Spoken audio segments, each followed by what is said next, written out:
Line number दोहा का क और ख दोनों हो गया है। अब इसके आगे से पढ़ेंगे तो कौन शुरू कर रहा है? कौन पढ़ रहा है? मैं पढ़ूं? आप पढ़िए संतोष जी। हाँ। अस प्रभु छाड़ी भजई जे आना, ते नर पशु बिनु पूछ विसाना। निज जन जानिता है अपनावा, प्रभु सुबास कपि कुल मन भावा। ऐसे परम कृपालु प्रभु को छोड़कर जो मनुष्य दूसरे को भजते हैं, वे बिना सिंह पूछ के पशु हैं। अपना सेवक जानकर विभीषण को श्री राम जी ने अपना लिया। प्रभु का स्वभाव वानर कुल के मन को बहुत भाया। उन्हीं सर्वज्ञ सर्व उर्वासी, सर्व रूप सब रहित उदासी। बोले वचन नीति प्रतिपालक, कारण मनुज तनुज कुल खालक। फिर सब कुछ जानने वाले, सबके हृदय में बसने वाले, स्वर रूपों में प्रकट, सबसे रहित उदासीन, कारण से भक्तों पर कृपा करने के लिए मनुष्य बने हुए तथा राक्षसों के कुल का नाश करने वाले श्री राम जी की नीति की रक्षा करने वाले वचन बोले। सुनी कपीस लंकापति बीरा, के विदित रही जलधि गंभीरा। संकुल मकर उरग जस जाति, अति अघात दुष्कर सब भांति। हे वीर बानर राज सुग्रीव और लंकापति विभीषण, सुनो इस गहरे समुद्र को किस प्रकार पार किया जाए। अनेक जाति के मगर, सांप और मछलियों से भरा हुआ यह अत्यंत अथाह समुद्र पार करने में सब प्रकार से कठिन है। कह लंकेश सुनऊ रघुनायक, कोटि सिंधु सोतक तब सहायक। यद्यपि तदपि नीति अष्टि गाई, विनय करई सागर तल जाई।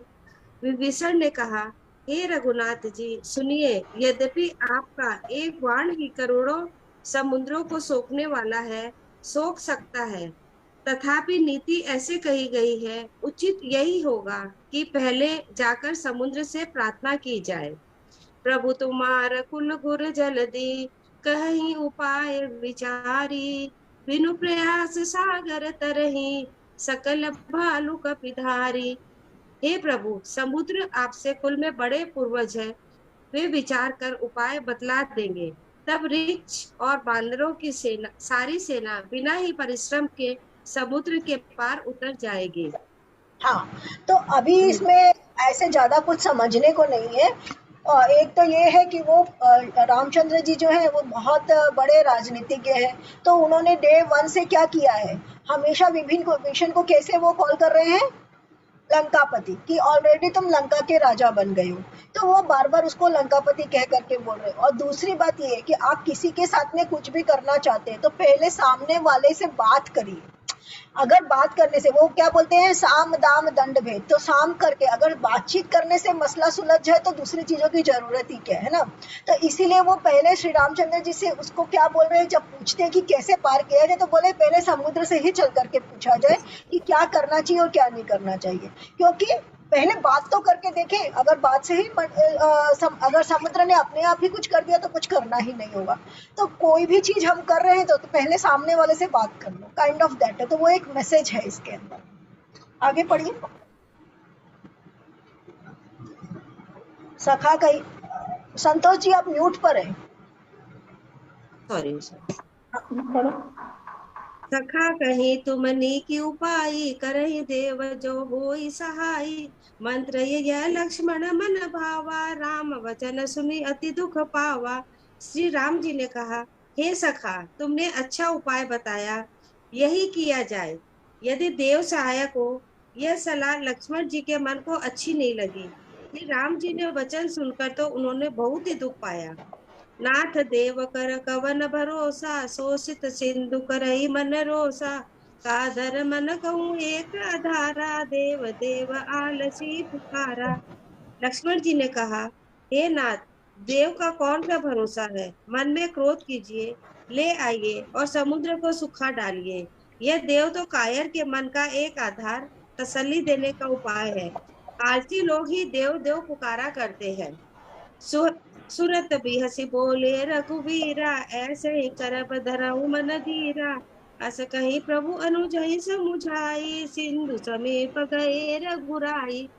यह सुनकर श्री रघुवर हंसकर बोले, ऐसे ही करेंगे, में धीरज रखो। ऐसा कहकर छोटे भाई को समझाकर प्रभु श्री रघुनाथ जी समुद्र के समीप गए। प्रथम प्रणाम कीन सिरुनाई, बैठे पुनि तट दर्पट साई। जब विभीषण प्रभु पई आए, पाछे रावण दूत पठाए।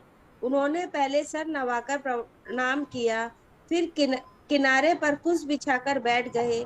इधर ज्यों ही विभीषण जी के प्रभु के पास आए, त्यों ही रावण ने उनके पीछे दूत भेज दिए।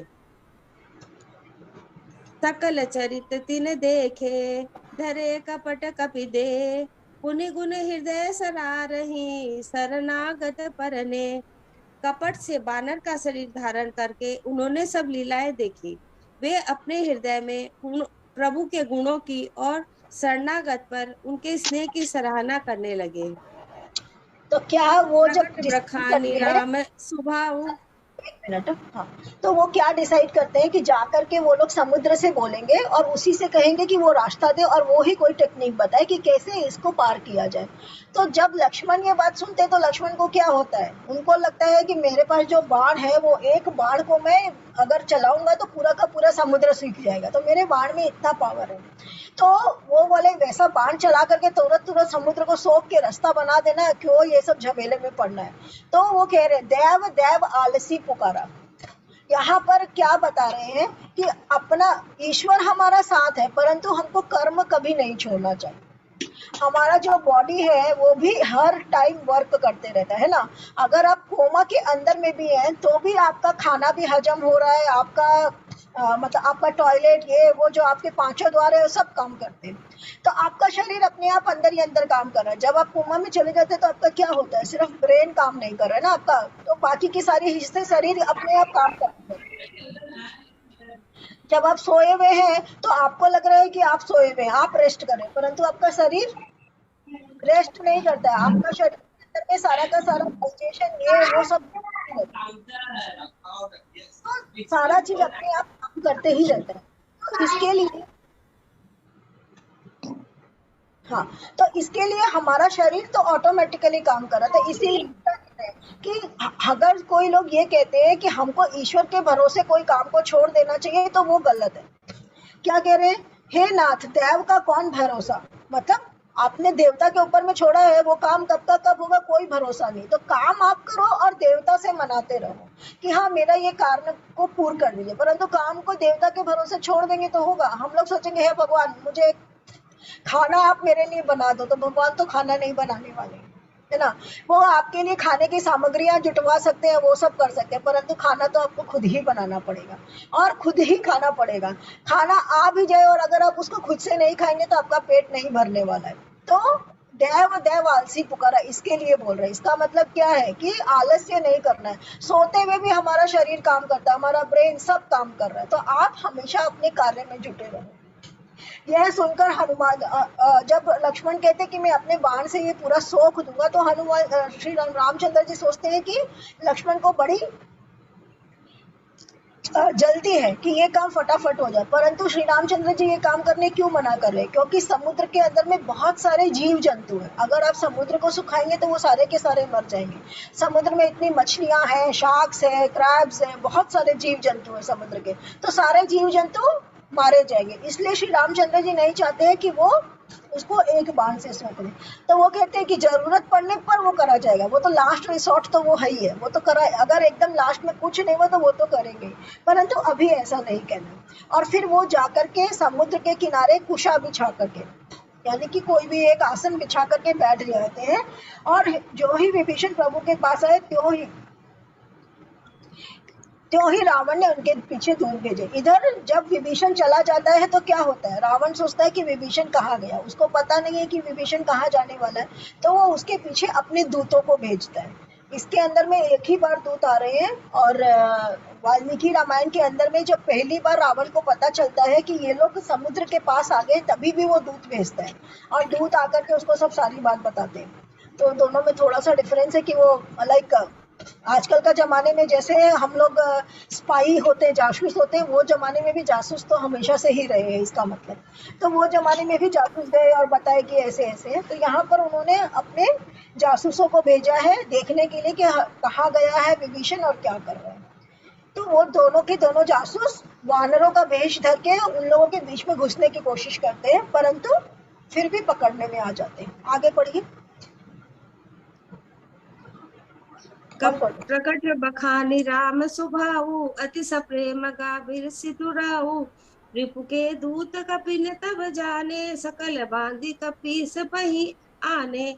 फिर वे प्रकट रूप में भी अत्यंत प्रेम से श्री राम जी के स्वभाव की बड़ाई करने लगे। उन्हें दुराव कपट वेश भूल गया। तब वानरों ने जाना कि ये शत्रु के दूत है, और वे सबको बांधकर सुग्रीव के पास ले गए। सुग्रीव सुनऊ सब बानर, अंग भंग करी पठमऊ निसीचर। सुनि सुग्रीव वचन कपिधाए, बांधि कटक त्यों पास फिराए। सुग्रीव ने कहा, सब वानरों सुनो, राक्षसों के अंग भंग करके भेज दो। सुग्रीव के वचन सुनकर वानर दौड़े। दूतों को बांधकर उन्होंने सेना के चारों ओर घुमाया। बहु प्रकार मारन कपिलागे, दीन पुकारत तभी न त्यागे। जो मार हर नासा काना, ते कौशलाधीश के आना। बानर उन्हें बहुत तरह से मारने लगे। वे दीन होकर पुकारते थे, फिर भी बानरों ने उन्हें नहीं छोड़ा। तब दूतों ने पुकार कर कहा, जो हमारे नाक कान काटेगा उसे कौशलाधीश राम की सौगंध है। सुनि लक्ष्मण सब निकट बोलाए, दया लागी हंसी तुरंत छुड़ाए। रावण करे दीजऊँ यह पाती, लक्ष्मण वचन बाचुकुल घाती। यह सुनकर लक्ष्मण जी ने सबको निकट बुलाया। उन्हें बड़ी दया लगी। इससे हंसकर उन्होंने राक्षसों को तुरंत ही छुड़ा लिया और उनसे कहा, रावण के हाथ में यह चिट्ठी देना और कहना, हे कुल घातक, लक्ष्मण के संदेशों शब्दों से संदेशों को बांचो। कहूँ मुखागार मूढ़ सन, मम संदेश उदार। सीता देवी बिलहुन आया कालु तुम्हार। फिर उस मूर्ख ने जबानी, यह मेरा उदार कृपा से भरा हुआ संदेश कहना कि सीता जी को देखकर उनसे श्री राम जी से मिलो, नहीं तो तुम्हारा काल आ गया समझो। है ना। तो यहाँ पर क्या कर रहे हैं कि वो दोनों जो जिन जासूसों को वो भेजते हैं, वो जासूस लोग क्या होते हैं, श्री रामचंद्र और लक्ष्मण और वो सबको देख करके वो लोग भूल जाते हैं कि वो राक्षस है। तो उनको वानर की तरह बिहेव करना चाहिए था, उसकी जगह वो लोग अपना, क्योंकि जब आप होश में नहीं होते हो तो आपका असली रूप आ जाता है ना।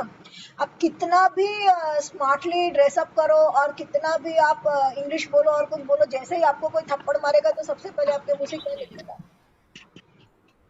हाय राम, हे भगवान, उच्च यू नो दैट वे। तो आपका वो जनरल इंस्टिंक्ट जो आपका एक्चुअल चरित्र है, वो जब आपको ज्यादा कुछ प्रॉब्लम में होते हो या ज्यादा कुछ खुशी में होते हो, तो आपका वो जो जनरल नेचर है, जो इंस्टिंक्ट है, वो बाहर निकल करके आता है। तो ये लोग वानर होने का बिहेव कर रहे थे। काम खत्म।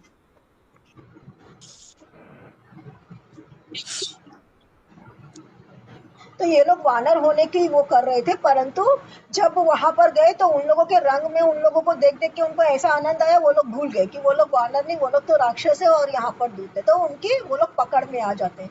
जब वो लोग पकड़ में आते हैं तो सारे वानर मिलकर के जब उनको नोचा नोची शुरू कर देते हैं और उन लोगों के साथ खींचातानी शुरू करते हैं, तो वो लोग कहते हैं कि रामचंद्र जी को बुलाओ। और रामचंद्र जी के सामने जब पेश उनको करते हैं, तब लक्ष्मण उनसे क्या कहते हैं, सुनिए। उसे कोष्ठा काम, वो लोग कहते हैं कि हमको जो मारेगा उनको रामचंद्र जी की सौगंध है। तो राम जी की सौगंध, जो किसी ने हमें मारा, तो कोई उन लोगों के ऊपर में फिर हाथ नहीं उठाता है। तब लक्ष्मण जी उनको पास बुला करके क्या कहते हैं, कहते हैं कि उनको छुड़ा देते हैं और उनको चिट्ठी देते हैं। यानी चिट्ठी, उस जमाने में चिट्ठी तो थी नहीं, जैसे हमने बार बार बताया है कि वो जमाने में सारा चीजें क्या होता था, उस जमाने में क्या होती थी सब चीजें। मौखिक होता, हाँ, मौखिक संदेश लेके जाते थे सर।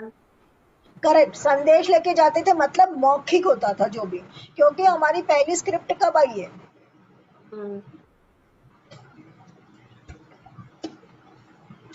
पहला स्क्रिप्ट हमारा कब लिखा गया है, किसने लिखा है? हमने बहुत बार इसको डिस्कस किया है। वेद व्यास जी ने वाल्मीकि रामायण की टाइम। वेद व्यास जी ने महाभारत के जमाने में पहली स्क्रिप्ट लिखी है, तो वेद व्यास जी ने पहला वाला लिखा है, मतलब उसके पहले जो भी नॉलेज था वो सारा का सारा नॉलेज कैसे इम्पार्ट होता था, ओरली। तो गुरु मंत्र बोलते थे ना पहले, कि गुरु मंत्र जो होता है वो सबसे इम्पोर्टेंट होता है। तो कोई भी चीज लिखावट में तो है ही नहीं ना, तो आपको बताएगा कौन? अगर गुरु नहीं होगा तो आपको वो नॉलेज देगा कौन? कहीं लिखा हुआ नहीं। आजकल के जमाने की तरह थोड़ी कि गूगल किया और सारा नॉलेज मिल जाएगा। तो सारा चीज आपको किसी से सुनने को मिलता था, तब आपको पता चलता था।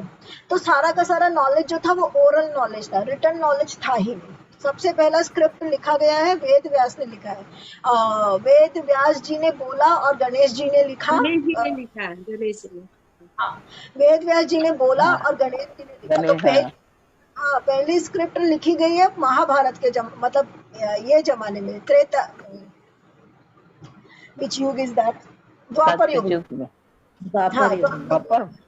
हाँ, तो त्रेता और सतयुग के टाइम पर स्क्रिप्ट नहीं थी, जो कुछ भी था सब मुंह जबानी था, मौखिक। वेद वगैरह जो कुछ भी लिखे गए हैं वो उस टाइम पर लिखे गए, इसीलिए वेद व्यास का नाम वेद व्यास इसीलिए पड़ा। असल में उनका नाम था सिर्फ व्यास। तो उनका नाम सिर्फ व्यास था, चूंकि उनको गणेश जी ने उन्होंने महाभारत लिखवाई और फिर उनको स्क्रिप्ट का पता चला, और उन्होंने जो वेद है उसको 4 में डिवाइड करके, जो एक सिंगल वेद था उसको 4 में डिवाइड करके और उसका उन्होंने वेद को लिखा, इसीलिए उनका नाम वेद व्यास पड़ गया। अदरवाइज हिज नेम वाज व्यास।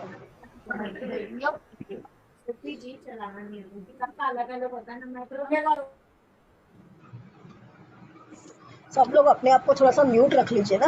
तो जो वो संदेश भेजते हैं, यानी कि अपना ओरल संदेश है वो भेजते हैं, ओरल मैसेज भेजते हैं। क्या मैसेज भेज रहे हैं उसको? कि तुम उनको बोलना कि उस मूर्ख से जबानी या मेरा उदार संदेश कहना कि सीता जी को देकर उनसे मिलो, नहीं तो तुम्हारा काल आ गया। क्या कह रहे हैं? कि अब जब तुम आ गए हो तो यहाँ का सारा हालचाल जाके रावण को बता देना, और उससे यह भी कह देना कि सीता जी को दिए बिना तो उसको छोड़ेंगे नहीं, मतलब सीता जी को तो हम साथ में लेकर के ही रहेंगे चाहे जो हो जाए ना। तो वो उनको तो हम लेकर के रहेंगे, अगर अपनी खैर चाहते हो तो सीता जी को हमें वापस कर दो। तो इस तरीके से वो उनके दूत को ये संदेश देते कि ये संदेश लक्ष्मण ने दिया है रावण के। आगे पढ़िए। तुरत नाई लक्ष्मण पद माथा, चले दूत बरनत गुण गाथा। कहत राम जसु लंका आए, रावण चरण शीस तिन नाए। लक्ष्मण जी के चरणों में मस्तक नवाकर श्री राम जी के गुणों की कथा का वर्णन करते हुए दूत तुरंत ही चल दिए। श्री राम जी का यश कहते हुए वे लंका में आए और उन्होंने रावण के चरणों में शीश नवाए। बिहसी दसानन पूछी बाता, कहसी न सुख आपने कुशलाता। पुनि कहूँ खबरी विभीषण केरी, जाहि मृत्यु आई अति नेरी। दसमुख रावण ने हंसकर बात पूछी, अरे सुख, अपनी कुशल क्यों नहीं कहता है? फिर उस विभीषण का समाचार सुना, मृत्यु जिसके अत्यंत निकट आ गई है। करत राज लंका सठ त्यागी, होई जब कर कीट अभागी। पुनि कहूँ भालू की इस कटकाई, कठिन काल प्रेरित चली आई। मूर्ख ने राज्य करते हुए लंका को त्याग दिया, अभागा अब जौ का कीड़ा घुन बनेगा। जौ के साथ जैसे घुन भी पिस जाता है, वैसे ही नर बानरों के साथ वह भी मारा जाएगा।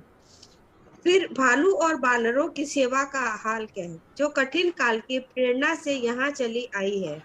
जिनके जीवन कर रखवारा, भयो मृदुल चित सिंधु विचारा। कहूँ तपस्वी जिनके बात बहोरी, जिनके हृदय त्रास अति मोरी। और जिनके जीवन का रक्षक कोमल चित्त वाला बेचारा समुद्र बन गया है, अर्थात उनके और राक्षसों के बीच में यदि समुद्र न होता तो अब तक राक्षस उन्हें मार डाल खा गए होते। फिर उन तपस्वियों की बात बता, जिनके हृदय में मेरा बड़ा डर है कि भई भेट की फिरी गए, श्रवण सुजस सुनि मोर। कहसी न रिपुदल तेज बल, बहुत चकत चित चोर। उनसे तेरी तो यहाँ पर वो कह रहे हैं, लक्ष्मण जी कहते हैं कि जाओ जाकर के मेरा संदेशा उनको सुनाना। तो ये जो जासूस हैं ये लोग यहाँ से जा रहे हैं और जा करके ये लोग लंका पहुंचते हैं और लंका में जा करके जब जाते हैं, परंतु जब तक ये लोग लंका जाते हैं तब तक क्या होता है, इन लोग का ट्रांसफॉर्मेशन हो जाता है। ये लोग जब यहाँ आते हैं और आकर के देखते हैं कि यहाँ कोई राजा प्रजा किसी के गर्व नहीं है, जैसे कोई भी उस तरह का नहीं कि किसी को कोई अपने आप को बहुत बड़ा समझ रहा है या कोई छोटा समझ रहा है। श्री रामचंद्र जी सबको एक बराबर ट्रीट कर रहे हैं, तो वो चीजें इन लोगों को अच्छी लगती है देख करके, तो इन लोगों का ट्रांसफॉर्मेशन ऑलरेडी हो जाता है। परंतु चूंकि ये लोग रावण के दूत है और राक्षस है, तो ये लोग उसके पास जाते हैं। तो जब रावण उन लोगों से पूछता है, बताओ विभीषण का समाचार सुनाओ, क्या हुआ उसका, वो तो गेहूं में घुन की तरह पीसा जाएगा, जैसे गेहूं के साथ घुन पीसा जाता है। अब जब मैं वानरों की सेना को खत्म करूंगा तो साथ में विभीषण भी खत्म हो जाएगा। तो वो विभीषण के क्या हाल है, और राम और लक्ष्मण वो लोग मेरे से डर करके, मेरे डर के मारे वो लोगों का क्या हाल हो रहा है, कहीं डर के मारे वो लोग फिसड्डी तो नहीं हो गए। इस तरह की कुछ कुछ बातें वो दूतों से पूछ रहा है। उनसे तेरी भेंट हुई या वे कानों से मेरा सुयश सुनकर ही लौट गए। शत्रु सेना का तेज और बल बताता क्यों नहीं, बताओ कि शत्रु सेना का क्या तेज और बल है, और मेरे बारे में सुन करके कहीं वो लोग डर के मारे ये तो नहीं सोच ले कि अरे रावण का दूत है तो चलो भैया दूर दूर भागते हैं हम लोग, इसके सामने हम नहीं पड़ेंगे, नहीं तो रावण को सब खबर लग जाएगा। कुछ इस तरह से वो लोग डरते तो नहीं है ना मुझसे। तब दूतों ने, उनसे तेरी भेंट हुई, वे काने से मेरा सुयश सुनकर ही लौट गए। शत्रु सेना का तेज और बल बताता क्यों नहीं, तेरा चित्त बहुत ही चकित हो रहा है, तेरा चित्त बहुत ही चकित हो रहा है, तुम बहुत ज्यादा शौक में लग रहे हो, तुमको बहुत ज्यादा देखने से लग रहा है कि तुमको बहुत ज्यादा कुछ आहत हुआ है या कुछ बहुत चोट सी पहुंची। तो बात क्या है, क्या बात है, जो सारी बात हम लोगों को बताओ। तो आगे पढ़ी, कोई और पढ़ेगा क्या, कोई पढ़ना चाहता है आगे? ठीक है, आप ही पढ़िए संतोष जी। नाथ कृपा करे पूछो जैसे, मानव कहा क्रोध तज जैसे, मिला जाई जब अनुज तुम्हारा, जात ही राम तिलक ते सारा। दूत ने कहा, हे नाथ, आपने जैसे कृपा करके पूछा है वैसे ही क्रोध छोड़कर मेरा कहना मानिए, मेरी बात पर विश्वास कीजिए। जब आपका छोटा भाई श्री राम जी से जाकर मिला, तब उससे पहुंचते ही श्री राम जी ने उसको राज तिलक कर दिया। रावण दूत हमनि सुनि काना, कपिन बांध दीने दुख नाना। श्रवण नासिका काटे लागे, राम शपथ दीने हम त्यागे। हम रावण के दूत हैं, यह कानों से सुनकर बानरों ने हमें बांधकर बहुत कष्ट दिए, यहाँ तक कि वे हमारे नाक कान काटने लगे। श्री राम जी की शपथ दिलाने पर कहीं उन्होंने हमको छोड़ा। पूछे नाथ राम कटकाई, बदन कोटि सत बरनि न जाई। नाना बरन भालु कपिधारी, विकटानन विशाल भयहारी। हे नाथ, आपने श्री राम जी की सेना पूछी, तो वह तो 100 करोड़ मुखों से भी वर्णन नहीं की जा सकती है। अनेक रंगों के भालू और बानरों की सेना है, जो भयंकर मुख वाले, विशाल शरीर वाले और भयानक है। जयपुर दहु हतेउ सुत तोरा, सकल कपिन महते बलु थोरा। अमित नाम बट कठिन कराला, अमित नाग बल विपुल विशाला। जिसने नगर को जलाया और आपके पुत्र अक्षय कुमार को मारा, उसका बल तो सब वानरों में थोड़ा है। असंख्य नाम वाले बड़े ही कठोर और भयंकर योद्धा है, उनमें असंख्य हाथियों का बल है और वे बड़े ही विशाल है। द्विविध मयंद नील नल, अंगद कद विकटासी। दही मुख के हरि निसठ सन, जामवंत बल राशि। द्विविध मयंद नील नल अंगद गद विकटाक्ष दधिमुख केशरी निषट शट और जाम्बवान, ये सभी बल की राशि है। तो जब वो राम को वो पूछता है जासूस से कि हमको वहां की खबर सुनाओ, वहां का क्या हाल चाल है, तो वो क्या कह रहा है, सबसे पहले विभीषण के बारे में पूछा तो वो क्या कह रहा है, विभीषण तो अब लंका का राज बन गया है, क्योंकि उसको जाते ही वहां पर श्री रामचंद्र जी ने राज तिलक कर दिया और उसको लंका का राजा बना दिया। तो आप जो कह रहे थे गेहूं से घुन की तरह पीसेगा, उसकी बजाय वो तो वहीं पर उन्होंने राज तिलक करके अभी से उसको लंका का राजा घोषित कर दिया है। और हम रावण के दूत है, यह सुनकर वानरों ने हमें बहुत कष्ट दिए, परंतु श्री रामचंद्र जी की सौगंध हमने उनको दी तो उन्होंने हमको छोड़ा। और सेना के बारे में जो आप पूछ रहे हैं, तो आप उस सेना को कम मत समझो।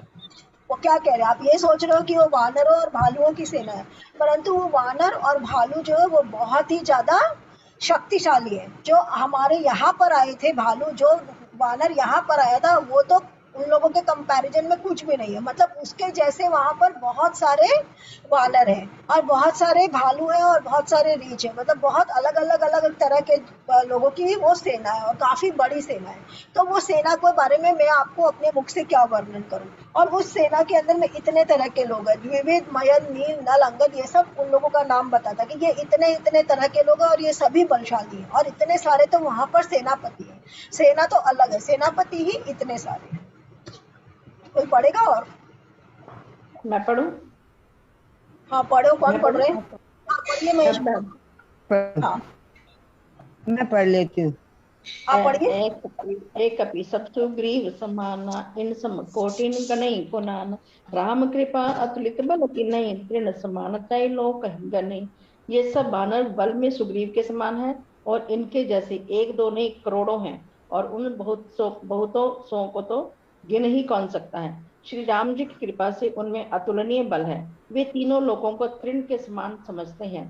अस्मय सुना श्रवण दस कंधर पद्म 18 जू थपबंध नाथ कटक में सो कपि नाही जो न तुम्हें जीते रन माही। हे दशग्रीव, मैंने कानों से ऐसा सुना है कि 18 पद्म तो अकेले वानरों के सेनापति हैं। हे नाथ, उस सेना में ऐसा कोई वानर नहीं है जो आपको रण में ना जीत सके। परम क्रोध में जही सब हाथा आय सुकई न दही रघुनाथा सो शही सिंधु सहित जश ब्याला पूरी न तबरी कुदर बिसाला। सबके सब अत्यंत क्रोध से हाथ मींचते हैं, पर श्री रघुनाथ जी उन्हें आज्ञा नहीं देते। सब हम मछलियों और सांपों सहित समुद्रों को सोख लेंगे, नहीं तो बड़े बड़े पर्वतों से उसे भर कर पाट देंगे।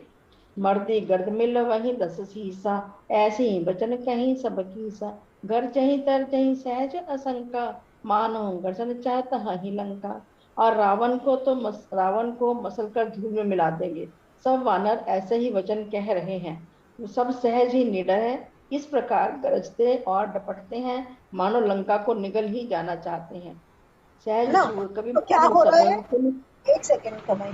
तो क्या हो रहा है कि वो क्या बता रहा है, सारे के सारे वानरों की सेना का प्रताप बता रहा है कि उसके अंदर में के जैसे अनेकों वानर हैं और सारे के सारे क्या करना चाह रहे, सारे के सारे सागर को क्या करना चाह रहे, चाहते हैं कि सागर को तीर मार करके सोख दिया जाए और वो को सुखा दिया जाए। परंतु श्री रामचंद्र जी नहीं आज्ञा दे रहे, क्यों? उनको बाकी जीवों की भी चिंता है, तो इसलिए वो आज्ञा नहीं देते हैं। वरना ये सारे के सारे मिल करके सागर को सुखा करके और बीच में से रास्ता निकालने की, तो इतना मतलब कलेक्टिव टास्क, अगर एक अकेला वानर चाहे तो शायद कुछ ना कर सके। कलेक्टिव, यहाँ पर कलेक्टिव स्ट्रेंथ का बात हो रहा है कि सारे मिल जाएंगे तो ये लोग मिलकर के ये भी कर देंगे कि समुद्र को भी सुखा देंगे और जो चीजें आए वो कर सकते हैं। इतने ये लोग सब लोग ताकतवर हैं।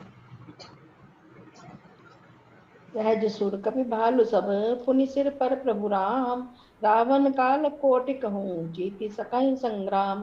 सब वानर भालू सहज शूरवीर हैं, फिर उनके सिर पर प्रभु सर्वेश्वर श्री राम जी हैं। हे रावण, वे संग्राम में करोड़ों कालों को जीत सकते हैं। राम तेज बल बुद्धि विपुलाई शेष सहस सकहि न गाय सक्सर एक सोशी सत सागर तब रातहि पूछे नैनागर। श्री रामचंद्र जी के तेज, सामर्थ्य, बल और बुद्धि की अधिकता को लाखों शेष भी नहीं गा सकते। वे एक ही बाण से सैकड़ों समुद्रों को सोख सकते हैं। परंतु नीति निपुण श्री राम जी ने नीति की रक्षा के लिए आपके भाई से उपाय पूछा। दास वचन सुनि सागर पाहि मागत पंथ कृपा मन माहि सुनत वचन भी सादस सीसा जो श्रीमती सहाय कृत कीसा। उनके, आपके भाई के वचन सुनकर वे श्री राम जी समुद्र से राह मांग रहे हैं। उनके मन में कृपा भरी है, इसलिए वे उसे सोखते नहीं हैं। दूत के ये वचन सुनते ही रावण खूब हंसा और बोला, जब ऐसी बुद्धि है तभी तो वानरों के सहायक बनाया है। सहज भीरु कर वचन दृढ़ाई सागर संठानी मचलाई मूढ़ बलिशा का करसी बढ़ाई रिपुबल बुद्धि था मैं पाई। स्वाभाविक डरपोक विभीषण के वचन को प्रमाण करके उन्होंने समुद्र से मचलना बालहट ठाना है। अरे मूर्ख, झूठी बड़ाई क्या करता है? बस मैंने शत्रु के बल और बुद्धि की था पा ली है। सजीव सभीत विभीषण जाके, विजय विभूति कहाँ जगता की। सुनि खल वचन दूतरिस बाड़ी, समय विचारी पत्रिका काढ़ी। जिसके विभीषण जैसा डरपोक मंत्री हो, उसे जगत में विजय और विभूति ऐश्वर्य कहाँ। दुष्ट रावण के वचन सुनकर दूत को क्रोध बढ़ आया। उसने मौका समझकर पत्रिका निकाली। रामानुज दीनी यह पाती, नाथ बचाए जुड़ावहु छाती। भयसि भाम कर लीनी रावण, सचई बोली सठ लाग बचावन। और कहा, श्री राम जी के छोटे भाई लक्ष्मण ने यह पत्रिका दी है। हे नाथ, इसे बचवाकर छाती ठंडी कीजिए। रावण ने हंसकर उसे बाएं हाथ से लिया और मंत्री को बुलवाकर वह मूर्ख उसे बचाने लगा। बातन मणि रिझाई सठ, जनिगाल सि कुल खीस। राम विरोध न उबरसी, शरण विष्णु अज ईस। पत्रिका में लिखा था, अरे मूर्ख, केवल बातों से ही मन को रिझाकर अपने कुल को नष्ट भ्रष्ट ना कर। श्री राम से विरोध करके तो विष्णु, ब्रह्मा और महेश की शरण जाने पर भी नहीं बचेगा। तो क्या होगा? क्या पंकज होहि कि राम सरानल, खलकुल सहित पतंग। या तो अभिमान छोड़कर अपने छोटे भाई विभीषण की भांति प्रभु के चरण कमलों का भ्रमर बन जा, अथवा अरे दुष्ट, श्री राम जी की बाण रूपी अग्नि में परिवार सहित पतंगा हो जा। दोनों में से जो अच्छा लगे सो कर। बस एक मिनट। तो क्या हो रहा है कि वो क्या कह रहे हैं कि ये जो वानर और भालू है ये सारे के सारे शूरवीर हैं, सुग्रीव के जैसे ये सब लोग बली हैं। और इन सब के ऊपर में कौन है? श्री रामचंद्र जी। मतलब ये जितने लोग बली है उन सबसे ज्यादा बल किसका है? श्री रामचंद्र जी का है। तो इतने सारे बलवान लोग वहां पर है। ऐसे बलवान लोगों को देख करके ये सारे के सारे लोग नीति में भी निपुण है। मतलब उसको जो दूत को जो बात अच्छी लगी वो क्या है कि ये सारे के सारे लोग एक तरफ बहुत बलशाली भी है परंतु दूसरी तरफ नीति करना भी जानते हैं, यानी कि हाँ नीति निपुण है, यानी कि क्या सही है और क्या गलत है ये जानते हैं। तो सही गलत का विचार करके काम करते हैं। तो और आपके भाई का वचन सुन करके वो लोग नीति के हिसाब से क्या कर रहे हैं? पहले समुद्र से राह मांग रहे हैं, यानी कि समुद्र से पहले प्रार्थना कर रहे हैं कि तुम कोई रास्ता बता दो। जब रावण ये बात सुनता है तो उसको हंसी आती है, क्योंकि वो सोचता है कि किसी से मदद क्यों मांगना। बिकॉज रावण इज अभिमानी है, स्वभाव से ही दम्भी है, उसको किसी से सहायता मांगनी नहीं आती, उसको केवल अपना हुक्म चलाना आता है। तो वो तो वैसा ही, उसका स्वभाव ही वैसा है। तो उसको ये सुन करके हंसी आ रही है कि ये लोग समुद्र से रास्ता मांग रहे हैं। तो वो कह रहे हैं कि अच्छा तुम्हारी बातों से मुझे समझ में आ गया कि उन लोगों का कितना बल है। जो लोग उससे दया की भीख मांग रहे हैं कि तुम हमको रास्ता दे दो, उन लोगों का क्या बल होगा मुझे समझ में आ गया। ये लोगों में कोई भी बल नहीं है, ये बलशाली है ही नहीं। तो ये मुझे समझ में आ गया है। और जिसका मंत्री विभीषण जैसा डरपोक है, विभीषण जो है वो बिल्कुल डरपोक है, वो कोई डिसीजन अपने आप ले ही नहीं सकता है, वो तो खुद सोच विचार में ही रह जाता है। तो जिसका मंत्री ऐसा और जो खुद ऐसा कि समुद्र से दया की भीख मांग रहा हो, उनसे भला किस बात का डर। तो मैंने बहुत सुन लिया तेरा बातें कि वो लोग ऐसे वैसे वैसे, अब मैं समझ गया हूँ वो लोग कैसे हैं। तब वो उनका संदेश सुना था। जो यहाँ पाती लिखा हुआ दैट इज नॉट एक्चुअली पाती, दैट इज संदेश। तब वो जो है वो संदेश सुनाते हैं। वो संदेश क्या सुनाते हैं कि मुझे आपके लिए लक्ष्मण जी ने ये संदेश दिया है कि अरे मूर्ख, केवल बातों से ही मन को रिझाकर अपने कुल को नष्ट भ्रष्ट न कर। श्री राम जी से विरोध करके तो विष्णु, ब्रह्मा और महेश की शरण जाने पर भी नहीं बचेगा। केवल बातों से ही मन को रिझाकर, यानी कि अपनी बातें से, अपने ही मन में ये सोच करके कि मैं जीत जाऊंगा, अपने बातों से अपने ही मन को तुम संतोष दे रहे हो, यानी कि खुद को सेल्फ, जिसको बोलते हैं हम लोग, क्या बोलते हैं ना, सेल्फिश, है ना। तो तुम खुद ही सोच ले रहे हो कि मैं जो कर रहा हूँ सही कर रहा हूँ और मैं जो सोचता हूँ वही ठीक कर रहा हूँ। तो अपने बातों से अपने ही मन को रिझा रहे हो, अपने ही आपके बारे में सोच रहे हो। और सोच करके तुम सोच रहे हो, जो तुम सोच रहे हो उससे तुम्हारा कुल जो है वो नष्ट भ्रष्ट हो जाएगा। और तुम श्री रामचंद्र जी से विरोध करके तुमको कोई भी नहीं बचा सकता है। जब जयंत को नहीं बचा सके तो तुमको तो क्या बचा सकेगा? कोई नहीं बचा सकेगा। तो अभिमान छोड़कर अपने छोटे भाई विभीषण की बातें प्रभु के चरणों का भ्रमर बन जा। तो जैसे तुम्हारे भाई ने आकर के हमारे से माफी मांग करके हमारी शरणागत हो गए, वैसे तुम भी हमारे शरण में आ जाओ, सीता जी को हमको वापस दे दो, हम युद्ध नहीं करेंगे। तो एक मौका उसको दे रहे, वो जासूस के थ्रू उन्होंने उसको एक मैसेज दिया है कि हम तुम्हारे साथ में संधि करने को तैयार है ना, तुम हमको सीता जी दे दो, हम तुम्हारे साथ युद्ध नहीं करेंगे और हम चुपचाप चले जाएंगे, तुम हम स्वीकार कर लो कि हमारे साथ तुम संधि करना चाहते हो, तो हमारे लिए हम तुमको छोड़ देंगे। तो ये मैसेज दूत ने उन लोग रावण को दिया है। अब आगे पढ़िए। सुनत सभे मन मुख मुस्काई, कहत दसानन सभे सुनाई। भूमि पर आकर कहत आकाशा, लघु तापस कर बांध विलासा। पत्रिका सुनते ही रावण मन में भयभीत हो गया, परंतु मुख से ऊपर से मुस्कुराता हुआ वह सबको सुनाकर कहने लगा, जैसे कि पृथ्वी पर पड़ा हुआ हाथ से आकाश को पकड़ने की चेष्टा करता हो, जैसे वैसे यह छोटा तपस्वी लक्ष्मण बाघ विलास करता है, यानी डींग हाँकता है।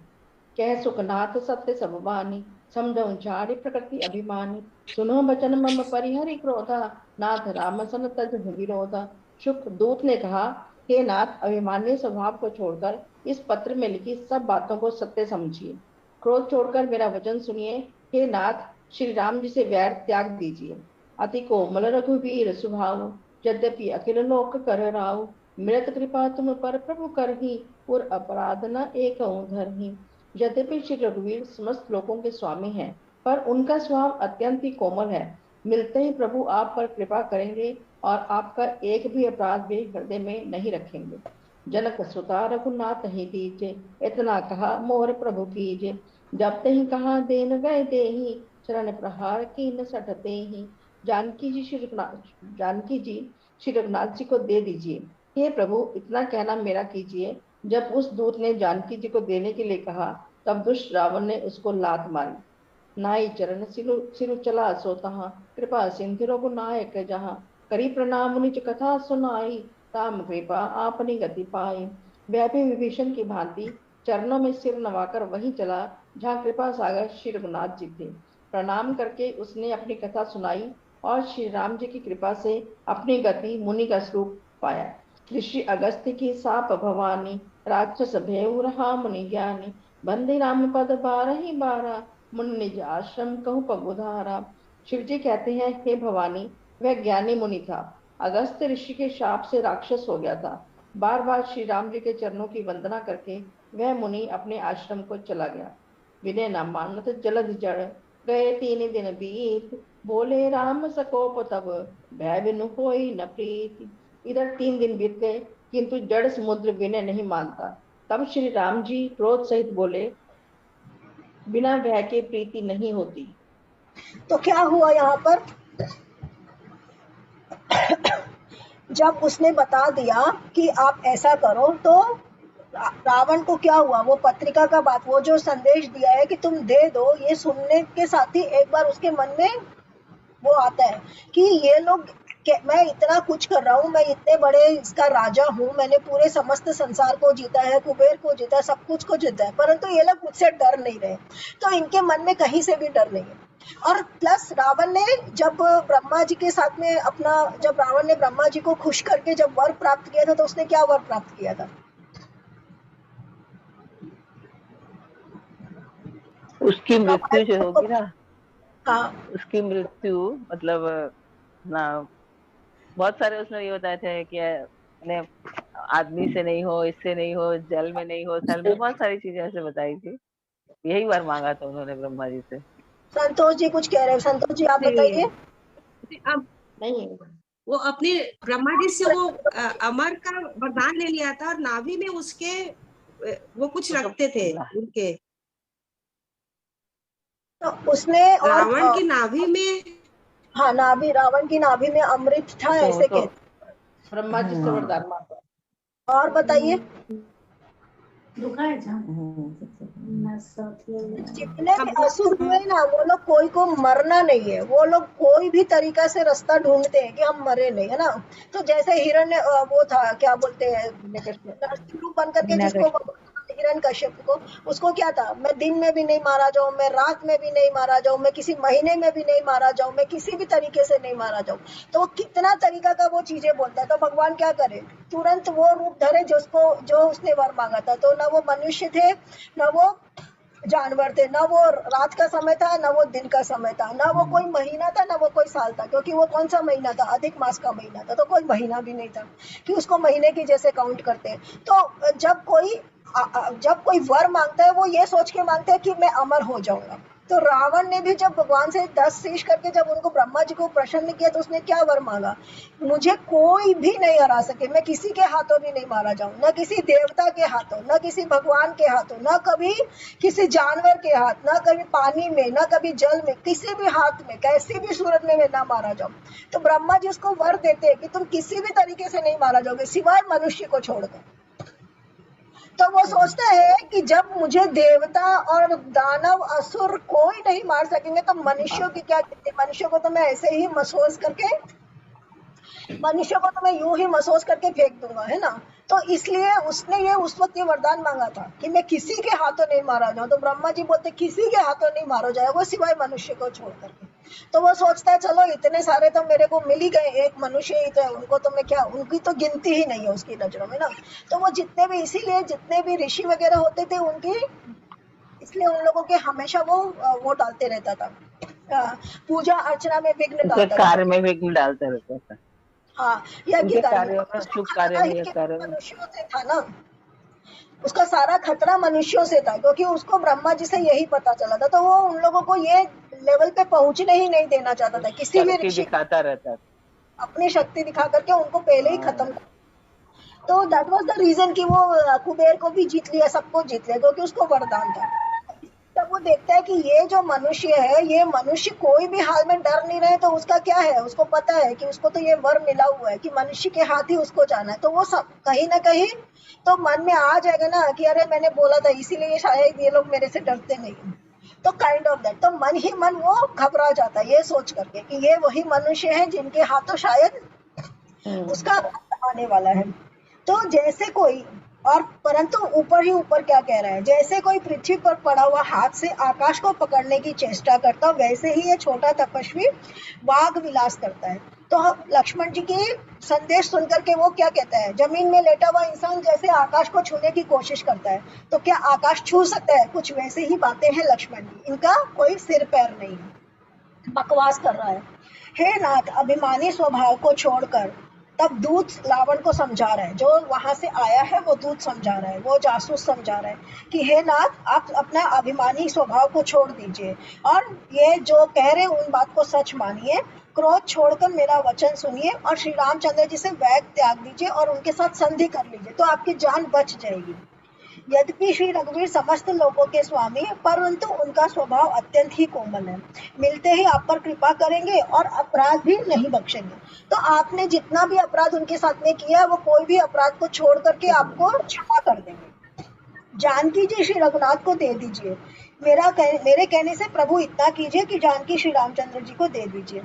वह तो रावण को जब ये बात कहता है तो रावण को क्या होता है, रावण ने हम लोग क्या करते हैं, कोई कोई चीजों को हम अपना ईगो पॉइंट बना लेते हैं, ईगो इश्यू बना लेते हैं ना, कि कोई चीज के लिए हम लोग को हो जाता है कि इस बात के लिए तो मैं नहीं झुकूंगा, इस बात के लिए तो मैं, तो रावण ने भी इसको ईगो इश्यू बना लिया कि सीता जी को नहीं छोड़ूंगा चाहे जो हो जाए, तो मैं सीता को तो वापस नहीं करूंगा। उसको कोई सीता जी से प्रेम नहीं है, क्योंकि उसके भवन में हजारों नारी हैं, तो उसको कोई प्रेम नहीं है, उसको कुछ वो नहीं, परंतु उसने उसको ईगो इश्यू बना लिया है कि 1 साल से किसी नारी को मैं कैद कर रखा हूँ और वो नारी मेरे बस में नहीं आ रही है, और प्लस अब उसके कारण युद्ध वगैरह हो रहा है, तो अब उसने उसको एक ईगो इश्यू बना लिया। तो now that is why he is saying कि जब वो कहता है कि सीता को वापस कर दीजिए तो उसको गुस्सा आ जाता है और वो उसको अपने टांगों से मार के बाहर कर कि तुम जाओ, तुम उसकी भाषा बोल रहे हो तो तुम यहाँ से निकलो। तो वो दूत भी उसके तरह चला जाता है एंड देन उसको मुक्ति मिल जाती है। वाई? बिकॉज उसका पिछले जन्म के कर्म अच्छे हैं। जो भी लोग भगवान के शरण में अभी आ रहे हैं या जो भगवान की बातें कर रहे हैं, कहीं ना कहीं आपका कोई कार्मिक अकाउंट है। आज हम भी अगर कोई सत्संग कर रहे हैं तो हमारा कोई कार्मिक अकाउंट है, हमने कोई पिछले जन्म में कोई अच्छे कर्म किए या शायद इस जन्म में कुछ किए होंगे अच्छे कर्म, तो हमारे कोई अच्छे कर्म है जो आज हम ये आपस में सत्संग करें और इन बातों में लगे, तो हमारा कोई कार्मिक अकाउंट है। Something we have done right, कोई ना कोई जन्म में किया है या इस जन्म में किया है, कुछ हमने अच्छा किया है, कुछ हमने सही किया है। तो इसने ये कोई श्राप की वजह से अगर बन भी गया था वो, तो तुरंत ही उसको, क्योंकि उसके पिछले अकाउंट का धन बहुत जमा पड़ा था, बोलते ना गड़ा हुआ खजाना, तो वो जो पिछला जो गड़ा हुआ खजाना उसके पास में था, उसके कारण उसकी मुक्ति हो गई। ऐसे भी जिसका मूल स्वभाव होता है ना, जैसे इसका देखा राम जी को, तो वो मूल स्वभाव उसका जागृत हो गया ना कि यही मेरी शरणागति है। करेक्ट करेक्ट करेक्ट, बिल्कुल सही। वो मूल स्वभाव, बहुत से लोग नहीं समझ पाते हैं, जिनके अंतर वो नहीं होता है। हाँ हाँ, वो एकदम ठीक बात है कि आपका जो मूल स्वभाव है, अगर आपका स्वभाव के अंदर में अच्छाई है और आप बुरे लोगों के बीच में रह रहे, तो जैसे अच्छे लोगों की संगति में होगी तुरंत आप चले जाओगे।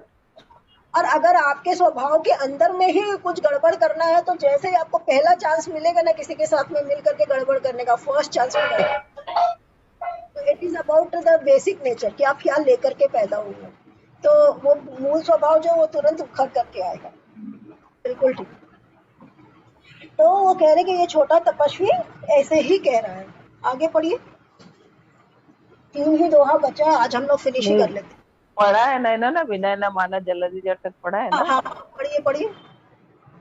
नहीं तो ये यहाँ तक आप बता दीजिए, वो ये पढ़ा तो है इन्होंने यहाँ तक? हाँ, यहाँ से पढ़िए ना, विनय न मानत से पढ़िए।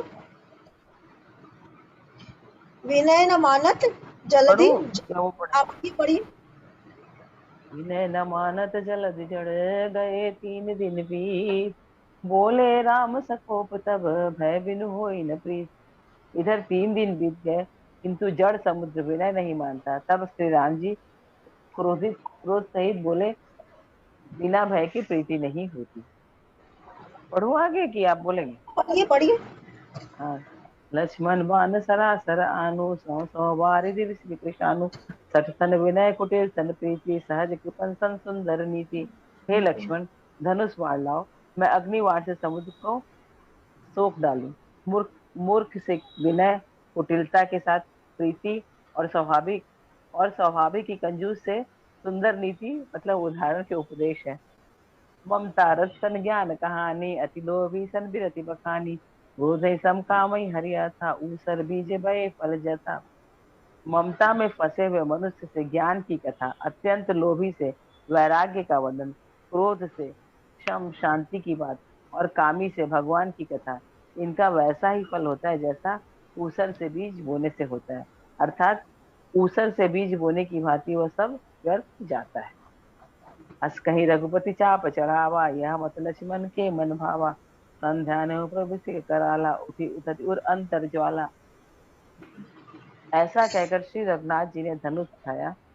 यह मत लक्ष्मण जी के मन को बहुत अच्छा लगा। प्रभु ने भयानक अग्नि का बाण संधान किया, जिससे समुद्र के हृदय के अंदर अग्नि की ज्वाला उठी। मकर उरगजस कर अकुलाने, जंद जल इंद्री जब जाने। और कनक धार भरी मणि गण नाना, विप्र रूप आयो दजिमाना। मगर सांप तथा मछली के समूह व्याकुल हो गए। तब समुद्र ने जीवों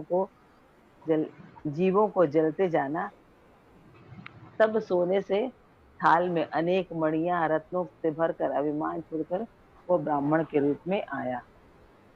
तो क्या हुआ, बैठे हुए हैं और बैठ करके पहले 2 दिन 3 दिन तक उसको विनय करते हैं कि तुम हमको कोई रास्ता दे दो, तो हम लोग ये समुद्र को पार कर जाए, तुम कोई तरीका बता दो।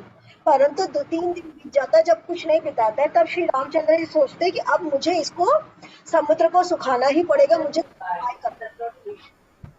जैसे एटम बॉम्ब को हमने सुना है ना कि एटम बॉम्ब, वो जो World War II हुआ था, तो जापान के ऊपर हिरोशिमा और नागासाकी के ऊपर में जब बम गिरा, तो वो बम से क्या हुआ, दोनों के दोनों पूरी की पूरी सिटी तबाह हो गई, है ना। तो क्या थे, छोटे छोटे बम थे, है ना, तो पूरी स्थिति तबाह हो गई। अभी आजकल क्या है, सब लोग एक दूसरे को न्यूक्लियर बम का भय दिखाते हैं। तो कुछ इसी तरह से आप समझो कि इसी टाइप का कुछ चीजें उनके पास में भी थी उस जमाने में। उतने ये लोग एक्सपर्ट लोग थे। हमको लगता है कि वो लोग बड़े छोटे और ये थे, परंतु ऐसे लोग नहीं थे वो जमाने में भी वो बहुत एक्सपर्ट लोग थे। तो इनके पास कुछ ऐसी शक्ति है। वो शक्ति के कारण क्या होगा कि जब वो फेंकेंगे तो पूरा समुद्र सूख जाएगा, बिकॉज वो बॉम्ब का इतना पावर है। तो एटम बॉम्ब या न्यूक्लियर बॉम्ब जैसा कोई चीज था उनके पास में। तो जब वो कहते हैं कि जब वो समुद्र से कहते हैं कि मैं तुमने 3 दिन हो गया मुझे ये करते हुए, अब ये नहीं मान रहे, तब वो अपना बाण निकाल लेते हैं कि अब ये बाण को मैं मार दूंगा। तो वो बाण निकाल के जब ये खड़े होते हैं तो समुद्र सोचता है अब तो प्रलय आ जाएगी, क्योंकि अगर इन्होंने बाण छोड़ दिया तो पूरा समुद्र भी सूखेगा और आसपास का जगह पूरा खत्म हो जाएगा, सारे प्राणी सूख जाएंगे। देन समुद्र कम्स आउट। तो जब समुद्र आता है, तो समुद्र जब आता तो मगर, सांप तथा मछलियों के समूह व्याकुल हो गए। मतलब खाली बाण चढ़ाने से इतना तेज हुआ कि मगर, सांप और मछलियां व्याकुल हो गए। समुद्र ने जीवों को जलते हुए जाना, अभी फेंका ही नहीं, अभी तो सिर्फ डाला है, बाण को ऐसे संधान किया है। तो उसके अंदर में और आई डोंट नो, वैसे कि अगर कहते हैं पहले के जमाने में वो सब चैंट से होता था, मतलब मंत्रों का पावर होता था उनके पास में। तो मंत्र इतने पावरफुल होते थे कि मंत्र कुड क्रिएट एनीथिंग। तो जैसे गुरु मंत्र होता है, तो वो जो मंत्र था कि वो बॉम्ब था, वो क्या था, जो भी चीजें थे वो कॉम्बिनेशन ऑफ थिंग्स था। तो उसके कारण वो जो पावर उनके पास में था, उस पावर को अगर वो यूज करते तो वो समुद्र सूख जाता। तो ये सारे के सारे सोच करके, जैसे ही उन्होंने किया कि मैं ऐसे करूंगा, उतने में ही समुद्र के अंदर में हलचल फूट गई। तो जब ये हलचल मचने लगी, तब समुद्र क्या किया, सोने के थाल में अनेक मणियों को भरकर अभिमान छोड़कर वो ब्राह्मण के रूप में आया। सोने के थाल में मणियां भरकर वो ब्राह्मण के रूप में सामने आया। मतलब क्या, प्रलोभन देने ही आया होगा ना। सारे रत्न प्रलोभन कहाँ और थे, हाँ, वो तो समुद्र में है ही है। सारे रत्न समुद्र के अंदर है। तो जब समुद्र जब उछल करके बाहर आएगा तो क्या अहंकार था ना उसको, वो इसीलिए तो वो रत्न दे लेकर नहीं रहा के था आया रास्ता। ना, क्योंकि वो रत्न को प्राप्त करना ही समुद्र से सबसे मुश्किल काम है। समुद्र के अंदर एकदम गहरे में जा करके, कोरल आइलैंड में जहाँ समुद्र का तल है, वहां पर सारे के सारे रत्न होते हैं, वहां से वो रत्न निकलते हैं ना। तो वैसे रत्नों को वो समुद्र थाल में भर करके लेकर के आ रहा है कि भैया जो काम के लिए तुमको बहुत मेहनत करनी पड़ेगी वो मैं तुमको ऐसे ही दे रहा हूँ, तुम शांत हो जाओ। और बोले आगे ना राम जी ने कि जो मतलब एक ये मैनिफेस्टिंग दिया ना यहाँ पर कि जो ऐसा क्या क्या ये ममता से फंसे हुए मनुष्य और ये सब जो होते, मतलब इनको बातों से ये नहीं समझते हैं। हाँ, मतलब ये कि ममता में हाँ फंसे मनुष्य से हाँ, ज्ञान, लोभी से वैराग्य का वर्णन, क्रोधी से शांति की बात और कामी से भगवान की कथा। इनका वैसा ही फल होता है जैसे ऊसर में बीज यानी कि बंजर जमीन में बीज। अंजन तो बंजर जमीन में जब बीज डालेंगे तो कभी भी उसके पौधा फलित नहीं होगा, उर्वरा, वैसे उर्वरा ही नहीं है। हाँ। तो वैसे ही ममता में फंसे हुए मनुष्य से ज्ञान की कथा, अगर जिसको एकदम इतना अटैचमेंट है अपने परिवार वाले को छोड़ ही नहीं सकता, उसको अगर आप बोलोगे कि जाओ भैया तुम वानप्रस्थ में जाओ अकेले रहना, तो वो क्या होगा, डिप्रेशन में चला जाएगा, ऐसे ही पागल हो जाएगा। आजकल मोस्टली लोगों को क्या प्रॉब्लम होता है, डिप्रेशन का प्रॉब्लम होता है कि नहीं होता है, क्योंकि आप मोह में फंसे हुए हो, बच्चों के, घर के, परिवार के, सबके मोह में हम लोग फंसे हुए हैं। तो जब बच्चे हमसे दूर होते हैं तो सबसे पहले हमको क्या होता है, डिप्रेशन हो जाता है। तो वही वो कह रहे हैं कि मक्का में फंसे हुए मनुष्य से ज्ञान की कथा। हमको इतना अटैचमेंट है, हमको कोई बोले कि भैया तुम ओल्ड एज होम में जाकर के रहो या तुमको अकेला छोड़ दे, तो हमारी क्या हाल होगी। तो वो चीज बता रहे कि हमारे जैसे लोगों को अगर कोई ज्ञान का उपदेश देगा तो बेकार है। अत्यंत लोभी से वैराग्य का वर्णन, जिसको पैसा का लोभ हो उसको बोलो कि पैसा का लोभ छोड़ दो, तुम सारा पैसा अपना बांट दो, किसी के नाम कर दो, जायदाद कर दो, वो करेगा, जिंदगी में नहीं करेगा। क्रोधी से शम की बात, जिसको बहुत तेज क्रोध आ रहा हो उसको अगर हम बोलेंगे कि तुम चुप हो जाओ, शांत हो जाओ, शांत हो जाओ, शांति से बात करो, वो कभी नहीं करेगा। लक्ष्मण जी का स्वभाव, रामचंद्र जी और लक्ष्मण जी दो अलग अलग स्वभाव के, चाह करके भी लक्ष्मण जी शांति की बात नहीं कर सकते, रामचंद्र जी करते, लक्ष्मण जी हमेशा तोड़ फोड़ और गुस्से की ही बात करते हैं। इसी में बोला ना जब राम जी वार उठाए तो लक्ष्मण को बहुत अच्छा लगा। हाँ और कामी से भगवान की कथा, यानी कि जिसको कामना है, जिसको खूब सारी डिजायर है, तो उसको अगर बोलोगे आप कि तुम भगवान की बातें सुनो, वो नहीं सुनेगा। उसको भगवान से क्या चाहिए, उसको खाली अपनी कामना की पूर्ति चाहिए। तो जिसको डिजायर होगी वो हमेशा 36 करोड़ देवी देवताओं में घूमता रहेगा, क्योंकि उसको ये रहेगा कि गणेश जी मुझे ये देंगे, लक्ष्मी जी मुझे ये देंगे, ये फलाना भगवान मुझे ये देंगे, वो फलाना भगवान मुझे वो देंगे। वो किसी एक जन की नहीं पूजा करेगा। क्योंकि उसको डिजायर फुलफिलमेंट है। उसको ये है कि ये भगवान के दरबार में जाऊंगा तो मुझे ये मिलेगा, ये भगवान के दरबार में जाऊंगा तो मुझे वो मिलेगा। उसका किसी एक के ऊपर में कभी भी पूर्ण विश्वास नहीं रहता है। तो दैट इज कामी। हम सभी कामी हैं। हम सब लोग सबकी पूजा करते हैं कि भैया हमको दुर्गा जी से ये मिल जाए, लक्ष्मी जी से ये मिल जाए, वो उससे वो मिल जाए। हम सब करते हैं वो। तो वी आर ऑल कलयुग का पर्सन। हम लोग का उतने लेवल के हम लोग हुए नहीं। तो हमारे जैसे लोगों को कुछ ज्यादा बहुत ज्ञान की बातें बताना क्या है, बंजर भूमि में जमीन बोने के बराबर है। तो यहाँ पर वही कह रहे। तो जब श्री रामचंद्र जी बाण उठा करके मारने के लिए जाते हैं तो पहले ही सारी मछलियां तड़फड़ाने लगती है और समुद्र जो है रत्नों का थाल लेकर के बाहर आता है। नेक्स्ट आगे पढ़िए। आठई पै कतरे फरई कोटि जतन कौशीज विनय न मान खगेश सुनो डांटही पै नवनीत। कागभूषुंडी जी कहते हैं, हे गरुण जी सुनिए, चाहे कोई करोड़ों उपाय करके सींचे और केला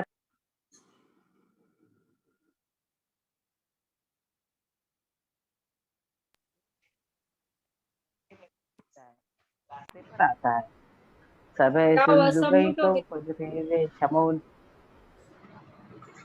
म्यूट हो गया। आगे सबय सिंधु गई पद प्रभु फेरे क्षमो नाथ सब अवगुण मेरे। गगन समीर अनर जल धरनी इन कहीं नाथ सहज जल करनी। समुद्र ने भयभीत होकर प्रभु के चरण पकड़ कर कहा, हे नाथ मेरे सब अवगुण दोष क्षमा कीजिए। हे नाथ आकाश वायु अग्नि जल और पृथ्वी इन सब की करनी स्वभाव से ही जड़ है। तब प्रेरित माया उपजाए। ये हम लोग 58 तक ही कर ले, है ना? हाँ। दो अगली बार कर लेंगे हम लोग। तो काटे ही कदली फरई कोटि जतन कौशीज विनय न मान खगेश सुनु डाटे ही पई नवनीज। हे गरुड़ जी सुनिए, चाहे कोई करोड़ों उपाय करके सींचे पर केला तो काटने पर ही फलता है। नीच विनय से नहीं मानता, वह डांटने पर ही झुकता है। तो केले का जो फल है, जब केला का ऊपर से वो पूरा का पूरा हम लोग वो काटते हैं तब जाकर के दूसरे फल आते हैं। तो केला जैसे काटने पर ही आता है, वैसे ही जो नीच विनय से नहीं मानता वो डांटने पर ही झुकता है। तो जब तक क्या हम लोग लातों के भूत बातों से नहीं मानते, है ना? हम लोग के कहावत है। तो जिसको डांट पड़े बिना मान सुनेगा नहीं, वो डांट पड़े बिना मानता नहीं है। तो इसमें रामचंद्र जी जो वाण जो लगा के रखते हैं ना, तो वो जब समुद्र जब निकलता है, वो वाल्मीकि रामायण में उसका वर्णन है कि समुद्र जब निकलता है तो वो बाण ऐसे लिए रहते। तो कहते हैं कि पहले आप ये बाण को हटाइए तब मैं आपसे आगे बात करूं, क्योंकि जब तक ये बाण रहेगा इसकी गर्मी के आगे हम बोल ही नहीं पाएंगे। तो श्री रामचंद्र जी कहते हैं अब तो मैंने ये बाण निकाल लिया, तो अब ये बाण तो मैं छोड़ नहीं सकता हूँ। ये बाण तो मतलब अब ये वापस नहीं ले सकता, इसको इसका मैंने अनुसंधान कर लिया। तो वो बोलते हैं कि फिर आप इसको कहीं और छोड़िए। तो कहते हैं कि रामचंद्र जी वो बाण जहाँ पर छोड़े, वो अभी वो जो गुजरात का जो थार डेजर्ट है ना, जिसको हम लोग थार डेजर्ट बोलते हैं, गुजरात का नहीं सॉरी, राजस्थान का जो मरुधर है, राजस्थान का मरुधर जो हम लोग राजस्थान के अंदर में जो इतना बड़ा मरुधर है, जो राजस्थान में जो इतना पूरा रेगिस्तान है, वो इसके कारण है क्योंकि वो जो बाण है वो श्री रामचंद्र जी ने जो छोड़ा, तो वो जाकर के जिस जगह में गिरा वो जगह पूरी की पूरी भूमि रेगिस्तान हो गई और वो जगह का नाम मरुधरा पड़ गया। तो ये वर्णन है उसके अंदर में वाल्मीकि रामायण में कि वो बाण तो उन्होंने निकाला और उन्होंने छोड़ा भी, परंतु सागर पे नहीं छोड़ा। समुद्र उनको कहता है कि इसको आप ऐसी जगह छोड़ दीजिए जो खाली हो और जहां पर ये बाण गिर जाए। तो श्री रामचंद्र जी फिर वो देख समझ करके और क्या बोलते हैं, नल और नील से ट्राई करके उस बाण को छोड़ते हैं, क्योंकि सुग्रीव को और इन लोगों को पूरा का पूरा ज्योग्राफी पता है कि कौन सी जगह खाली है, कहाँ पर लोग रहते हैं, कहाँ लोग नहीं रहते। तो उनको पता होता है कि ये जो जगह है यहाँ पर कोई लोग नहीं रहते, तब वो उस बाण को छोड़ते हैं और वो बाण वहां जाके गिरता है और वहाँ सब कुछ सूख जाता है। तो दैट जो अभी हमारा जो रेगिस्तान जो राजस्थान है, जहाँ पर पूरे बड़े बड़े रेगिस्तान है और मरुधर है, वो वही जगह है जहाँ पर उन्होंने इस बाण को छोड़ा। ऐसा उस बुक में लिखा हुआ है, वाल्मीकि रामायण की किताब में लिखा हुआ है। तो श्री रामचंद्र जी बाण निकालते हैं और उसको छोड़ते भी हैं। तो इस तरीका से वो अभी समुद्र उनके पास आया। आगे के सिर्फ दो ही बचे, वो हम लोग अगली क्लास में कर लेंगे, बिकॉज आज एक तो फिर सब कट जाएगा। तो अगले क्लास में हम लोग थोड़ा सा इसका वो पढ़ लेंगे वाल्मीकि रामायण का, और पढ़ करके और थोड़ा वो कर लेंगे, एंड फिर हम लोग ट्यूसडे को सुंदरकांड। सुंदरकांड करेंगे, है ना। तो दोनों, तो आज के लिए इतना ही। कोई अगर भजन गाना चाहते हैं तो भजन गा लीजिए। किसी को गाने का मन है भजन? 2 लाइन गाया शंकर जी का। 2 क्यों, 4 गाओ। ये शंकर जी का गाते, अलका जी का ही सिखाया हुआ। हाँ हाँ गाओ गाओ। कन कन में शंकर है शंकर, कन कन बोल रहा है। कन कन में शंकर है शंकर, शंकर बोल रहा है। एक तुला है जिसमें शंकर सबको काल रहा। शिव